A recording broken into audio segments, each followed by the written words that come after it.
ஸ்டாலின் கதை முடிந்தது. சற்று முன் கிடைக்கப்பெற்ற முக்கியமான செய்திகள். பீகார் தேர்தல் முடிந்தவுடனே தமிழகம் மற்றும் மேற்கு வங்காளம் பக்கம் தன்னுடைய பார்வையை திருப்பியிருக்கிறாரு மத்திய உள்துறை அமைச்சர் அமித்ஷா.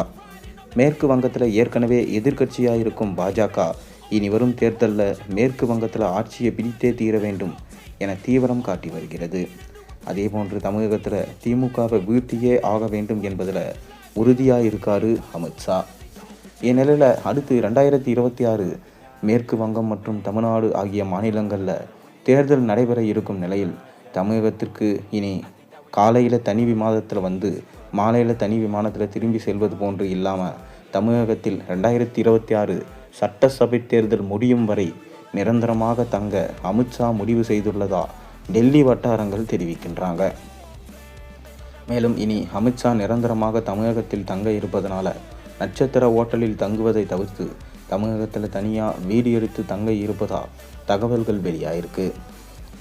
இந்நிலையில் மத்திய உள்துறை அமைச்சர் அமித்ஷா தங்குவதற்கு போக்குவரத்து நெரிசல் இல்லாத பகுதியான பனையூர் மற்றும் ஈசிஆர் போன்ற பகுதிகளில் வீடு பார்க்கும் வேலை நடந்து வருவதா தகவல் வெளியாயிருக்கு. நிரந்தரமாக தமிழகத்தில் முகாமிட்டு தேர்தல் பணிகளை நேரடியாக அமித்ஷா கண்காணிக்க இருக்கும் நிலையில் கூட்டணி தொடர்பான பேச்சுவார்த்தை மற்றும் பாஜக உட்கட்சி விவகாரங்கள் இவை அனைத்தும் தன்னுடைய நேரடி பார்வையில் கொண்டு வர இருப்பதா சொல்லப்படுகிறது. மேலும் பீகார் தேர்தல் முடிவுகள் வெளியான உடனே பாஜக டெல்லி தலைமை தமிழகத்திற்கு என ஒரு ஸ்பெஷல் டீம் ஒன்றை ஏற்பாடு செய்த அமித்ஷா வலியுறுத்தி இருப்பதாக கூறப்படுகிறது. இந்த ஸ்பெஷல் டீம் தேசிய அளவில் இருக்கும் பாஜகவோட முக்கிய தலைவர்கள் அடுத்தடுத்து தொடர்ந்து தமிழகத்தில் பயணம் மேற்கொள்ள வேண்டும். குறிப்பாக தமிழகத்தை சென்னை, டெல்டா, கொங்கு, மத்திய மண்டலம், வட மாவட்டம், தென் மாவட்டம் என மண்டலங்களாக பிரித்து ஒவ்வொரு மண்டலத்துக்கு ஒரு பொறுப்பாளராக தேசிய அளவில் பாஜகவில் இருக்கும் முக்கிய தலைவர்களை நியமிக்க அமித்ஷா முடிவு செய்ததாக தகவல்கள் வெளியாயிருக்கு.